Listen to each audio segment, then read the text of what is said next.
우리가 뭐 이제 드라마나 영화를 볼 때 특별히 사극을 볼 때가 있죠. 특별히 조선 시대 같은 과거 왕정 국가 시절인 이제 그때 배경의 드라마들을 보면은 뭐 여러 이제 위치를 가진 신분들을 가진 사람들이 등장하죠. 근데 그 가운데 왕세자의 모습을 가끔 볼 때가 있습니다. 어려요. 어리면은 우리 지금 있는 아이들이나 주변을 바라보면은 그때나 지금이나 아이들은 동일할 것입니다. 막 뛰어놀고 자기 마음대로 하고 살아가고 싶은 그런 모습이 있는 게 당연할 나이일 거예요. 그런데 왕세자의 교육을 받아 그 모습과 나타진 그 아이의 모습을 보면은 똑같은 나이지만 동네 여느 꼬마들과는 분명히 다른 품위가 있는 모습을 볼 수가 있습니다. 식사 예절, 걸음걸이, 말투 하나하나 자연스럽게 왕족의 품위가 느껴지는 모습이 보여집니다. 이유가 무엇일까요? 그 아이는 특별하게 뭔가 다르게 태어나서 그럴까요? 아니면 어릴 때부터 엄하게 교육을 받았으니까 어쩔 수 없이 그런 걸까요? 뭐 여러 가지 이유가 있을 수 있겠죠. 그런데 가장 그에게 그것을 자연스럽게 그리고 가치 있게 하는 것은 아마도 제 개인적인 생각으로는 나는 왕의 혈통이다. 나는 왕세자다라는 그 신분이 그 자기의 정체성이 그렇게 삶으로 나타날 수 있지 않았을까라고 생각이 들었습니다. 이것은 과거에 있었던 어떤 그런 특수한 상황 가운데서만의 이 비단 얘기는 아닌 것 같습니다. 오늘날도 여전히 이런 각자의 신분이라고 하는 것은 분명히 존재합니다.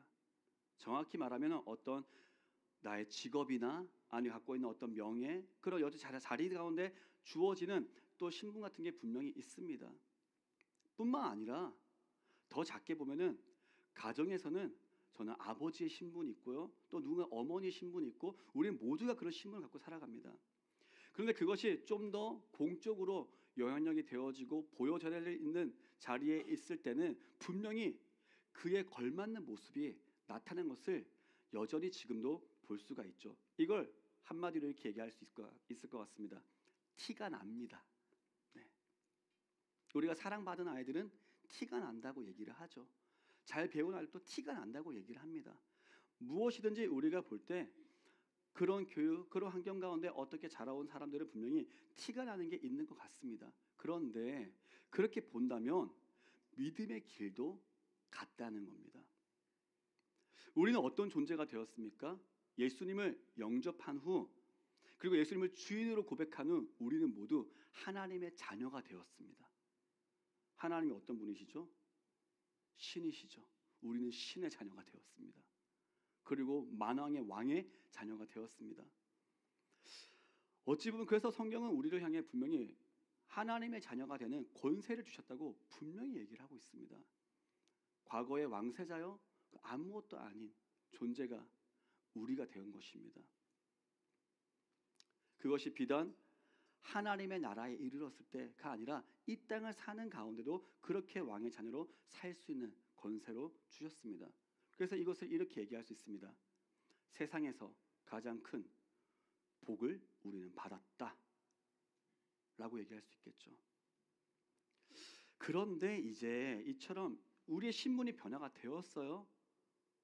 하지만 앞서 말한 것처럼 다른 것들은 분명히 보면은 티가 나야 되는데 우리는 그런 왕의 자녀, 하나님의 자녀가 된 그 신분의 변화가 되었음에도 불구하고 왜 티가 안 날 때가 있을까라는 게 이제 고민입니다.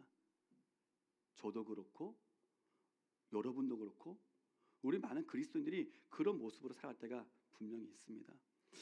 이거에 대해서 말씀을 전하며 생각해 본 결과 가장 큰 이유는 아마도 그것이 하나님은 분명히 가장 큰 복이라고 말씀하시는데 우리는 그것을 복이라고 머리로는 듣고 인정도 하고 믿는다고 고백도 하지만 그 직관적으로 내게 와닿기에 아 진짜 복이다 라고 함이 조금 떨어지는 거 아닐까라고 생각이 들더라고요. 가장 복된 자가 되었음에도 불구하고 여전히 우리는 이 복, 저 복을 구하며 삽니다. 왜냐하면 복을 소유물로만 생각하고 우리가 살아갈 때가 많기 때문이죠. 무엇인가가 내가 원하는 것이 더 있고 더 많이 소유하고 원하는 자리에 있고 그래야지만 나는 복을 받았다라고 생각이 들기 때문입니다. 남보다 조금 더 편안한 삶, 조금 더 안정된 재정, 그리고 조금 더 인정받는 자리, 이러한 같은 것들 됐을 때 그 맞아, 이게 복이지, 누가 봐도 이게 복이지 라고 한다는 거예요. 그런데 하나님은 누가 봐도 그게 복이 아니라 이게 복이라고 얘기하시고 있다는 겁니다. 동상이몽이죠. 그래서 참된 복을 찾아서라는 이 주제의 마지막 말씀을 나누면서 이전까지의 말씀을 함께 간단하게 생각을 해보겠습니다. 하나님이 아브라함에게 주셨던 복, 그리고 시편 기자가 말했던 복 있는 사람, 구약에서 눈에 보이는 복을 주셨음에도 하나님과의 관계를 버린 우리 인간의 모습, 그리고 이를 회복시키기 위해 이 땅에 오셔서 진정한 복이 무엇이냐라고 말씀하시는 예수님의 모습을 우리가 지금까지 봐왔죠. 이 모든 말씀을 통해서 우리는 다시 각인하고 인정하며 나아가야 됩니다.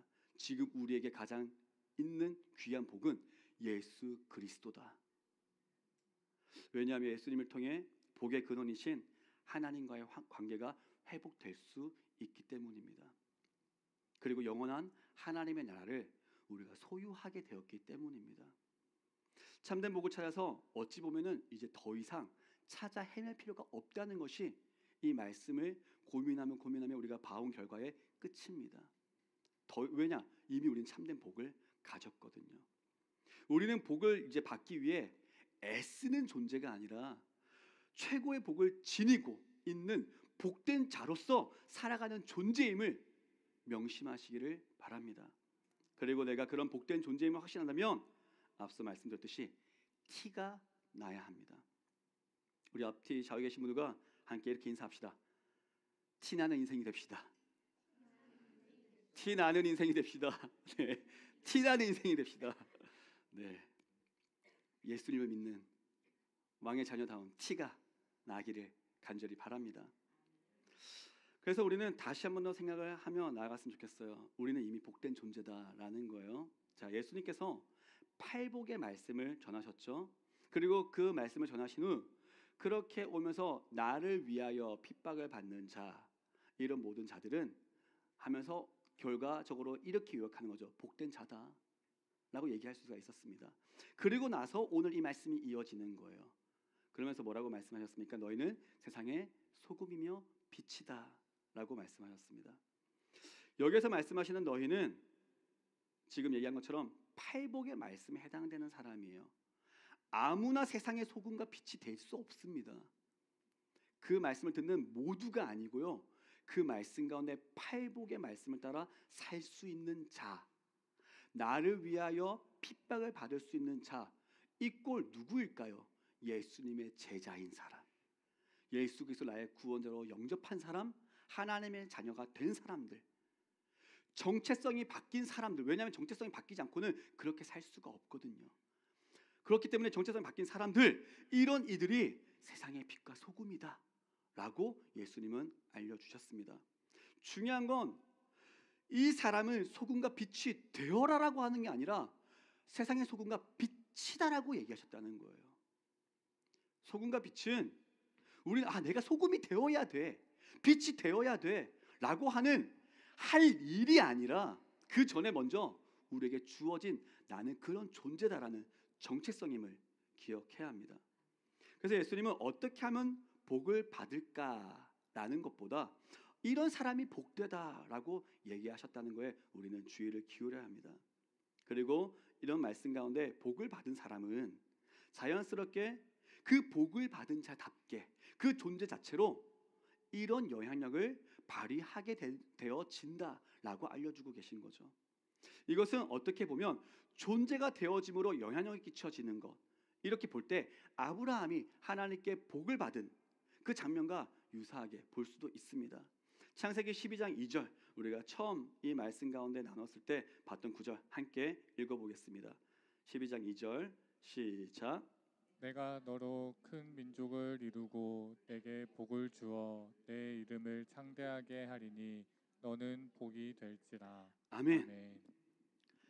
아브라함이 하나님의 명령을 듣는 가운데 그 존재가 달라지는 이제 장면이죠. 아브라함은 하나님께 복을 받았습니다.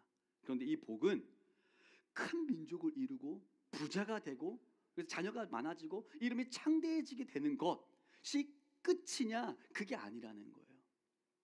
왜 복이 주어지는가를 기억해야 합니다.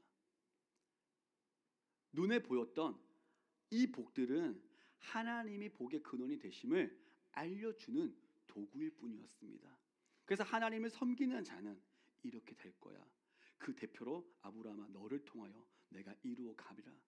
너의 인생을 통해 복이 되리라 라고 약속을 해주신 거죠.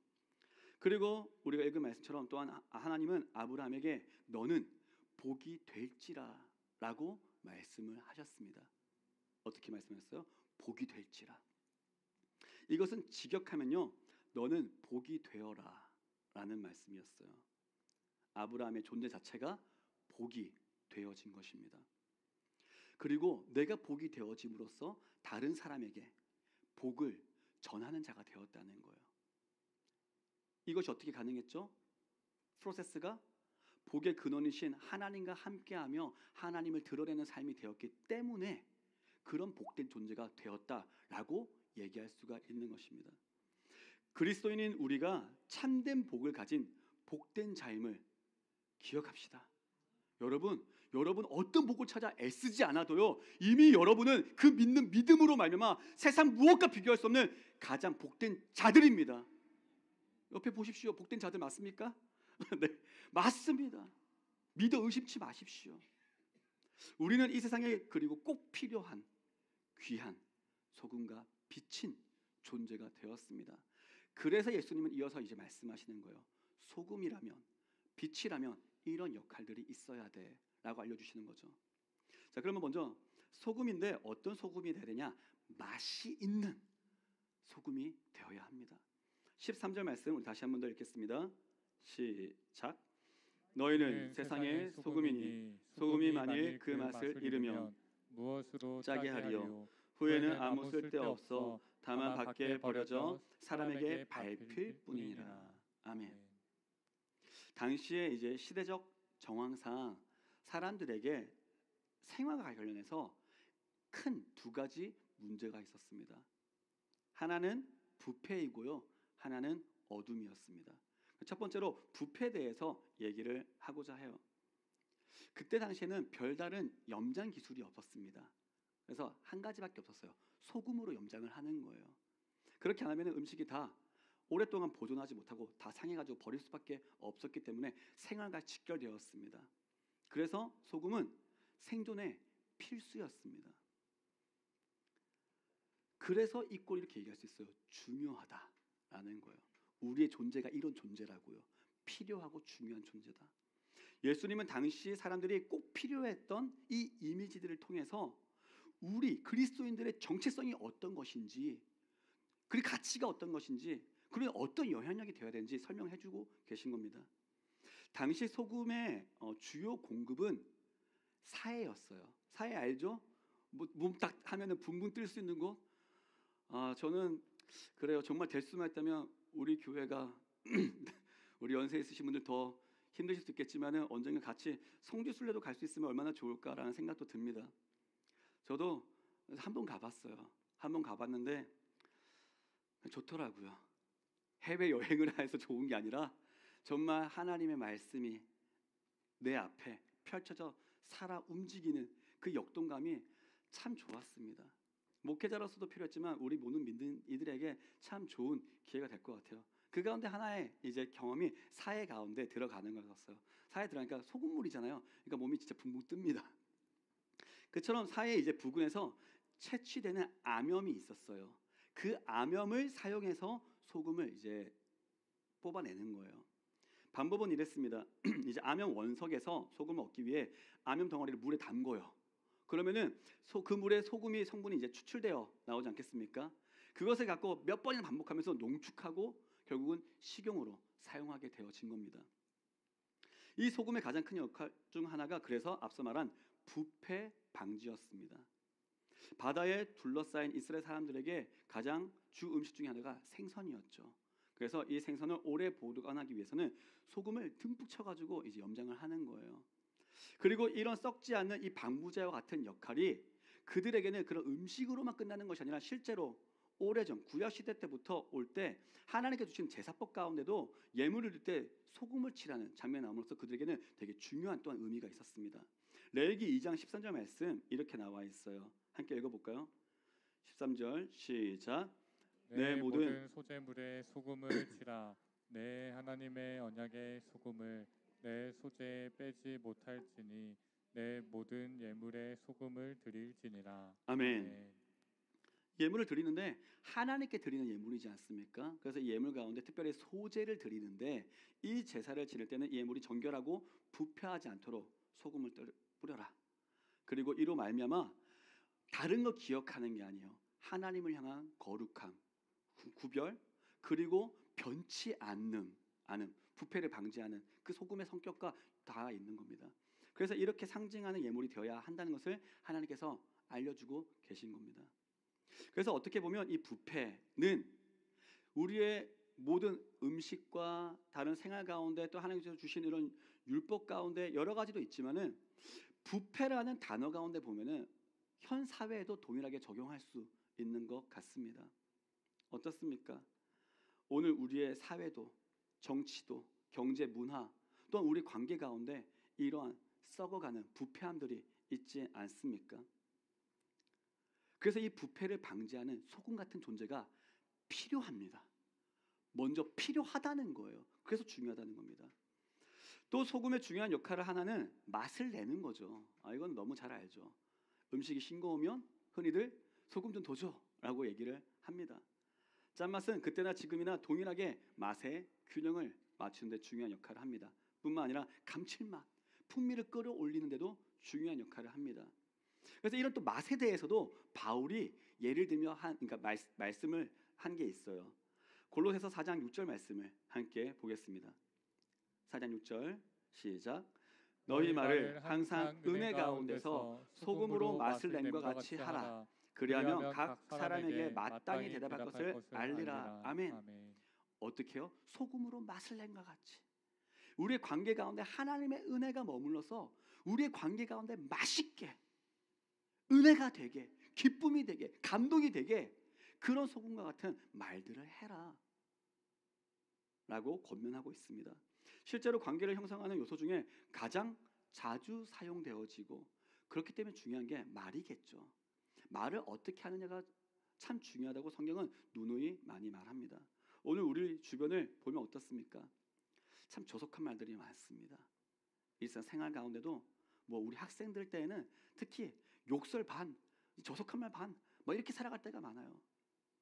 뿐만 아니라 나이가 들면서도 성적인 말, 자기 중심적인 말, 이런 모든 것으로 언어 환경이 부패되어 있습니다.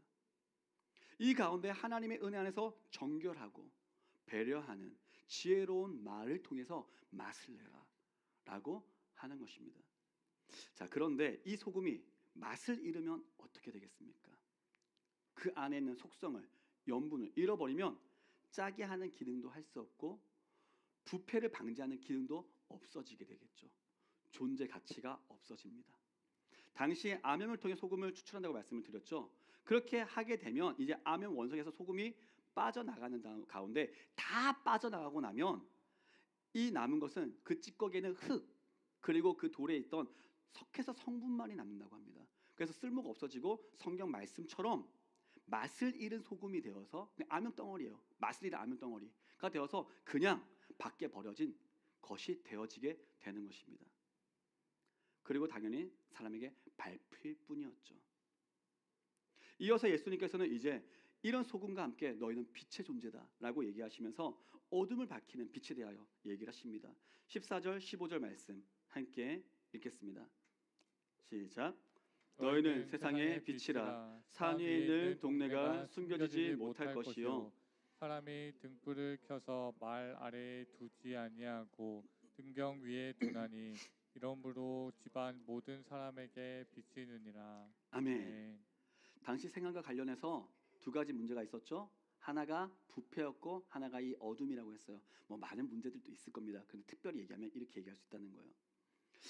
왜냐? 당시에는 전기가 없지 않습니까? 네, 가로등도 없던 시대였습니다. 그러니까 밤이 되면 얼마나 위험한 일들이 많이 있었을까요? 그래서 빛은 또한 생존의 필수적인 요소였습니다.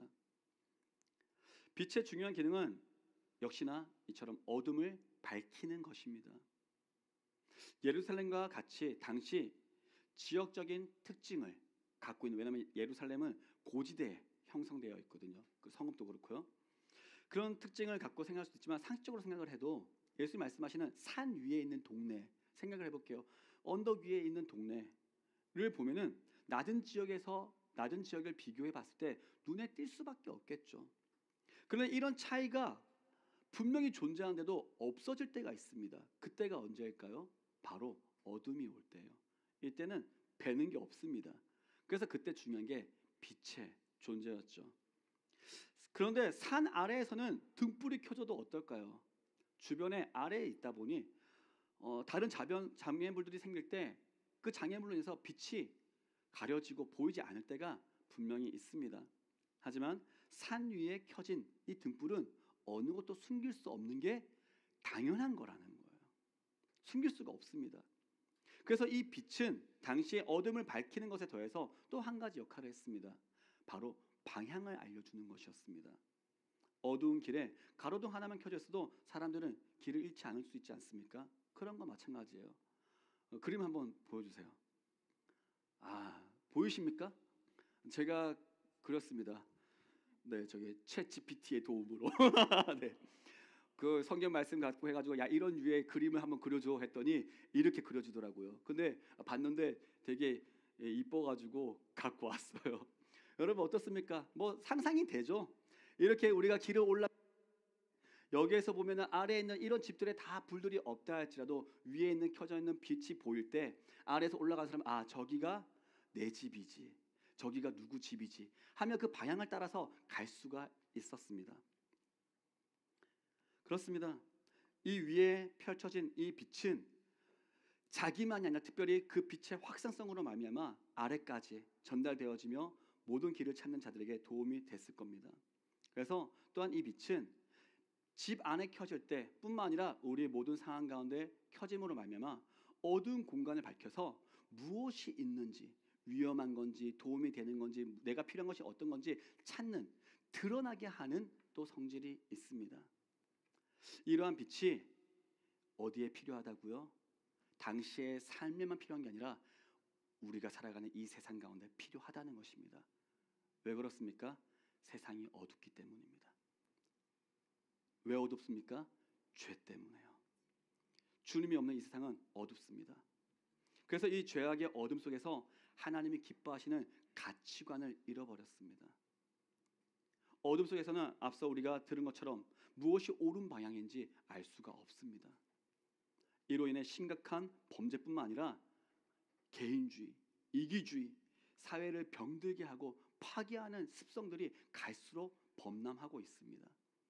이것은 사회뿐만 아니라 우리 개인에게도, 가정에도, 교회에도 마찬가지입니다. 어두운 부분들이 계속 존재하더라 이거예요. 그래서 이 어둠을 몰아내는 무엇이 필요하다고요? 빛이 필요하다고요. 이 빛은 그런데 오직 예수 그리스도밖에 없습니다. 요한복음 8장 12절 말씀에는 이렇게 말씀합니다. 제가 읽겠습니다.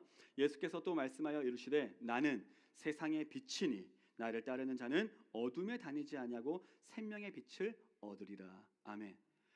그래서 이 빛 대신 예수님을 우리가 따르기 때문에 우리는 이제 어둠에 다니지 않는 생명의 빛을 가진 존재가 된 겁니다. 그래서 이 빛을 이제는 반사하고 비추는 세상의 빛이 된 것입니다. 우리의 존재를 통해 빛 대신 예수님이 드러나야 합니다. 우리를 통해 세상의 불의가 드러나야 합니다. 그리고 구원의 유일한 길이신 예수님께로 방향을 이끌 수 있어야 됩니다. 어떻게 그런 데 이끌 수 있습니까? 그냥 말로만 할 수 있습니까? 아니죠. 16절에 나오는 착한 행실을 보고, 쉽게 말하면 우리의 모든 언행, 말, 삶이 그렇게 되어야 하는 것입니다. 예수님은 우리의 존재가 세상의 빛이라고 하시며 맛을 잃은 소금과 같이 이제 또 주의사항을 알려주셨습니다. 바로 뭐냐면 등불을 켜서 말 아래에 두지 않는다라는 거예요. 이 말로 번역된, 우리 뭐 어른들 잘 아시죠? 우리 곡식을 죄는 도구로서 이 말이 맞습니다. 그런데 이 말로 번역된 모디온이라는 원어는 보면은 지금 말은 보니까 한 18리터 정도의 양이 되더라고요. 근데 그만큼 아니었어요. 이 모디온이라고 되는 원어의 이제 용기는 약 9리터의 곡식을 측량할 수 있는 용기였습니다. 그런데 중요한 것은, 그래서 현재 사용하는 말과 용량이 같다 틀리다 이걸 얘기하는 게 중요한 게 아니라 그만큼 큰 항아리로 등불을 덮지 않는다는 것을 얘기하는 거죠. 생각하면 이 또한도 당연한 말이죠. 여러분, 언제 집에 불 켭니까? 보이지 않으니까 보기 위해서 켜는 거잖아요. 근데 그 불을 켜놓고 덮어서 놓습니까? 어리석은 일입니다. 말도 안 되는 일입니다. 그러면 이 빛은 존재 가치를 잃어버리는 겁니다. 그래서 이 모든 말씀, 맛을 잃은 소금, 등불을 덮어놓는 것은 그저 그런 행위를 하지 말아라라는 것을 더 떠나서 먼저는 존재 이유를 잃어버리면 안 된다라는 것을 얘기하고 있죠. 그래서 예수님은 이것을 드러내기 위해 어떻게 비춰야 하는지 16절을 통해서 알려주신 것이죠. 16절 말씀 함께 읽겠습니다. 시작. 이같이 너희 빛이 사람 앞에 비치게 하여 그들로 너희 착한 행실을 보고 하늘에 계신 너희 아버지께 영광을 돌리게 하라. 아멘. 다른 것 아닙니다. 이런 영향을 끼치는 가운데 우리의 모든 삶을 통해 드러나게 해야 됩니다. 말이 정화되어 있지 않은 곳에 그런 소금과 같은 말로, 빗된 말로 언어의 행실이 달라지는, 저 사람은 항상 저렇게 참 예의 있고 바르게 품격 있게 얘기를 하네, 행동을 하는데 그렇게 하네, 선택을 하는데 불의하지 않고 항상 의롭게 행동을 하네. 근데 그 사람을 알고 보니 어떤 사람이에요? 저 사람은 늘 기도를 하네, 밥 먹을 때 너 뭐해? 기도를 하네, 교회를 간다고 하네. 다름이 보여야 되는 겁니다. 이것을 이끌 어디로 이어집니까? 너희 아버지께 영광을 돌리게 하라. 하나님께 영광을 돌려지는 거죠. 그러면 아브라함이 주던 복과 똑같죠. 너는 복이 될지라, 그 복이 됨으로 하나님께 붙이고 하나님께 영광을 돌리는 삶이 된 것처럼 우리는 세상의 빛과 소금이어서 그로 말미암아 하나님께 영광을 돌리는 존재가 되는 것이다 라고 얘기를 합니다. 말씀을 정리하면 우리가 함께 생각해 보길 바랍니다.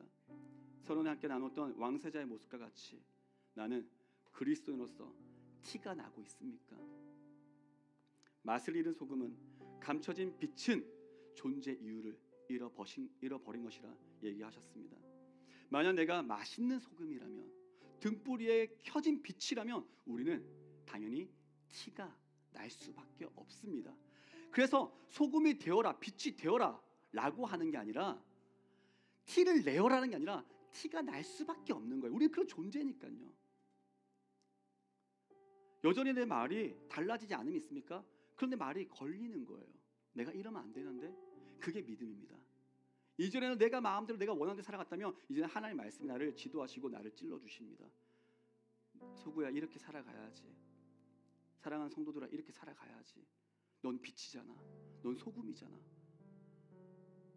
그래서 우리는 소금과 빛이 되어라가 아니라 소금과 빛이다 라는 것을 초점을 맞출 수 있어야 합니다. 이 세상을 살아가면서 우리는 물론 복에 대해 생각해 봤을 때 지속적으로 필요한 것들이 생깁니다. 그리고 어려움도 생깁니다. 때로는 욕심도 생길 수 있습니다. 하지만 그럼에도 불구하고 우리가 그런 것들을 다 구하지 말라는 게 아니에요. 하나님께 필요에 따라 구하십시오. 하나님 기도하라고 하십니다. 그런데 더 이상 맹목적으로 복을 찾아 헤매는 존재가 되지 말라는 겁니다. 이유가 무엇입니까? 우리가 이미 세상 무엇과 비교할 수 없는 복을 가진 존재이기 때문입니다. 왜 가장 큰 복을 가졌는데 하나님 이분 말고 더 나은 복, 더 나은 복, 더 나은 복은 없습니다. 이걸 인정하십시오. 기억하십시오. 그런 맞는 말씀에 맞게 우리의 삶을 맞춰 나가십시오. 그리고 맞춰 나가라는 것을 넘어 그런 존재임을 우리가 꼭 기억할 수 있기를 바랍니다. 우리의 자리, 재능, 물질, 시간 등 내가 소유할 수 있는 어떤 복이 주어졌습니까? 그렇다면 이 또한 나를 위한 소비재가 아닙니다. 나를 위해 소비하는 게 아니에요. 그 모든 것으로 말미암아 나를 복되게 하신 하나님의 영광을 위해 이것도 어떻게 사용하여 빛과 소금으로 드러낼 수 있을까? 생각할 수도 있겠죠. 그런데 또 이렇게 생각할 수 있습니다. 나는 그런 게 없는데. 아닙니다.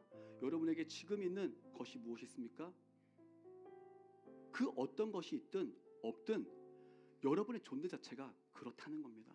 그러면 여러분의 존재가 있는 곳에서 그곳이 어디든지 사람들에게 소금과 빛 같은 말, 행실, 삶으로 하나님의 영광을 드러낼 수 있다는 거예요. 나는 할 수 없어가 아니라 여러분 존재는 이미 그런 존재입니다. 하나님이 그렇게 만드셨습니다. 여러분 특별한 존재입니다. 기억하십시오. 그렇게 하나님의 영광을 드러내고 예수 그리스도의 복음의 빛을 비추는 참된 복을 가진 자의 삶을 살아가는 우리 모두가 될 수 있기를 축복합니다.